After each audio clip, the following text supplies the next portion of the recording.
তো যাই হোক, সেটা তো কিছু করার নেই। এসো, কি নাম? এই তো এতক্ষণে উত্তর পেয়েছি। Good, very good, very good. তা তুমি উঠতে পারো? উঠবে নাকি? করো। খুব ভালো, খিদে পেয়েছে না? এবার বাকিটা তুমি যাদেরকে বলো, এখানে বলতে হবে না। আমি একটু বিরতির পরে ফিরে আসবো প্রাইজ সেশনে।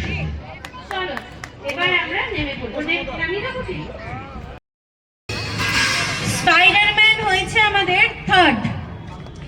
ও থার্ড পজিশন হোল্ড করেছে ছোটদের বিভাগে। তুমি এসে দিয়ে দাও না, অসুবিধা নেই। একটা জোরে হাত তালিয়ে ওর জন্য। স্পাইডারম্যান তোমার সিগনেচার স্টেপটা দিয়ে দাও। সিগনেচার স্টেপটা, ক্যাপটা খুলে দিয়েছে। সিগনেচার স্টেপটা করে দাও। এই ঝিকঝিক হয়ে যাবে। চিক চিক চিক। আচ্ছা নেই, উড়ে চলে গেছে। যা করে দাও, এটা করে দাও, করে দাও। কেমন করো স্পাইডারম্যান? ঠিকঠাক ঠিকঠাক ঠিকঠাক করে দাও, ঠিকঠাক করে। ওয়াও, পাওয়ার নিচ্ছ এখন। বিভাগ খ মানে গ্রুপ বি। আয়ু আরো